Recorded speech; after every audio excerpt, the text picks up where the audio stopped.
I've personally got no idea when this video is actually going live, as currently as I record this I'm covering the 737 MAX incident, but getting these aviation news recaps to you is also another important thing I'm working on. In today's coverage, there is a new finalisation of an aircraft order at Airbus, the European plane maker starting its own airline with a bit of a twist, and to conclude, some route news. But let me indeed begin with the headline story revolving around EVA Air, who have finalised what is described to them as a landmark deal for Airbus aircraft as they enter a new era of their operations. While I feel like I say new era a lot, it couldn't be more true when specific aircraft types are joining the fleet. So as part of the order, the carrier has committed to 18 A350-1000s and 15 A321neos. In committing to these aircraft, the airline becomes the newest operator of the high-capacity A350 variant, which should power it forward. At list price value, the deal is worth upwards of USD 10 billion. However, substantial discounts are always handed down to customers, but will not be publicly disclosed. Airbus continues to enjoy substantial success with its A321neo program now into the new year. In 2023, as I briefly touched on, the A321neo series was Airbus's best-selling plane, as companies worldwide flocked to utilize its capabilities, or at least plan to utilize its capabilities in the future. EVA Air had been exploring a new wide-body order for some time before their initial commitment was placed. The airline not only eyes fleet renewal, but further growth in the market, as it attempts to compete with existing customers. Due to the backlogs across the Airbus production portfolio and delivery timelines being stretched, it remains unclear when the airline will be able to begin flying these jets. While production ramp-ups are yes in the works, many have analysed the situation, and they believe that these backlogs are what's holding Airbus back from capturing further market share, and you could also say pouncing on the frustrations we're seeing take place at American manufacturer Boeing. Persistent orders for leading aircraft programs at Airbus are absolutely fantastic, as the plane maker reaps all the enjoyment from this. However, equally present from this then becomes all the question marks around when deliveries can take place to these customers, and for some airlines, while maybe Airbus is their preferred route for new aircraft needs, the delivery timeframe could be an obstacle they're not willing to undertake, and therefore they head elsewhere. At the end of the day though, there's only so much Airbus can do with regards to that. In the case of Air India, they got lucky that Aeroflot's delivery slots were no longer required, or should I say no longer applicable because of the sanctions, so they could acquire their first A350s earlier. However, the wait for other companies if they don't get this same opportunity is much longer, which means there is that degree of uncertainty. To reiterate for the EVA Air order, in terms of delivery timeframe that has not been disclosed as of yet. Over to the next story. Airbus Beluga Transport has secured its Critical Air Operator certificate that will allow it to operate as a large outsized air cargo airline. A final approval and move to becoming an airline has followed years of strategic planning and resource management, alongside significant paperwork that comes with that.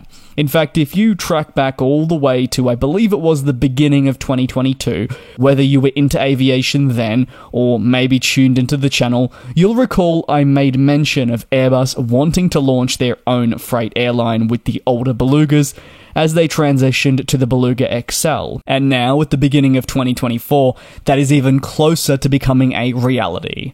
The family at Airbus has continued to also grow in recent years. The company has looked to hire relevant employees and train them for these new roles.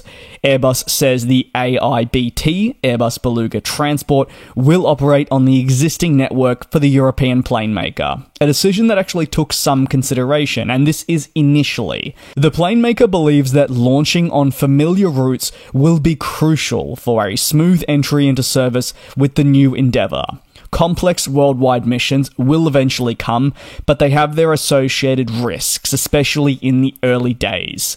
Short flights will allow all the new relevant crew members who make up this endeavour to obtain the critical skills to then transfer over to longer flights, but they will build on this platform over time. Airbus notes that flights commenced in November 2023 for new routes to Hamburg, Seville, and others. However, the company, like I said, doesn't want to focus on those long-haul missions in the future with the Beluga.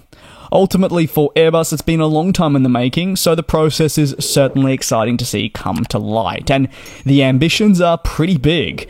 They want to have a fleet of 5 operational Belugas right around the world all simultaneously, or at least when they are required. The European plane maker believes there is a substantial market that is present for the service they are set to offer.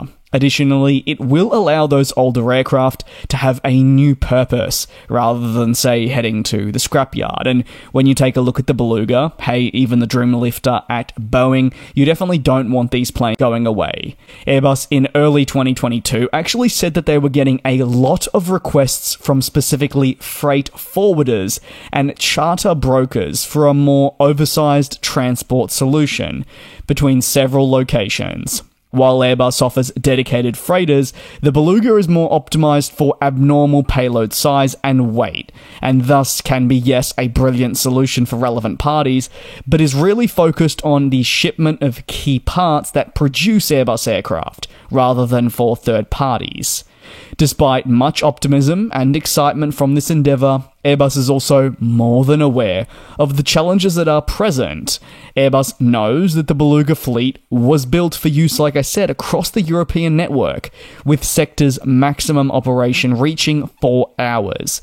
However, AIBT will focus on long-haul missions, primarily. Several legs will therefore need to be performed before the aircraft can reach its end destination. Let's just say if Airbus were flying the Beluga to Singapore. Well, it would take substantially longer than a routine flight with the A350-900, as stops would be required. This will present unique challenges in itself. We will see changes with altitude and speeds of flight to cope, but it is something Airbus is prepared to undertake. In regards to once the plane lands at its end destination, well, because of the way that you load and unload freight onto the Beluga, specific machinery will need to be at that end location, and it will not be a simple offloading and reloading, so you'll have to cater time into that. Onto the final story of today, and it sits with South African Airways. They are a company I don't feel I cover too much here, but if I do, it has typically been in a negative light, and well, they're making their long-awaited return to, drumroll, Australia, announcing that they will resume flying to Perth in April of this year, specifically from the 28th. Johannesburg to Perth will be connected on a thrice-weekly service, utilising the A340-300. The service is deemed as one that will allow the company to enjoy substantial rewards. It really is part of a strategic plan to scale up its operations to a profitable level, and Perth, with its business and leisure traffic, is deemed to offer that to the company. That is going to conclude today's aviation news recap. Like I always say, if you have any thoughts on the topics covered in this video, you know the best place to leave them is down below in the comments, where no doubt someone from the community will be more than happy to have a chat with you. Thanks again for watching. I really appreciate your support here. It has been a pretty incredible month thus far, and while I know it hasn't been related to the best stories, I've got to say I really appreciate you taking the time and tuning in. See you next time. Same place, same time for more coverage on the aviation world. And we'll fly.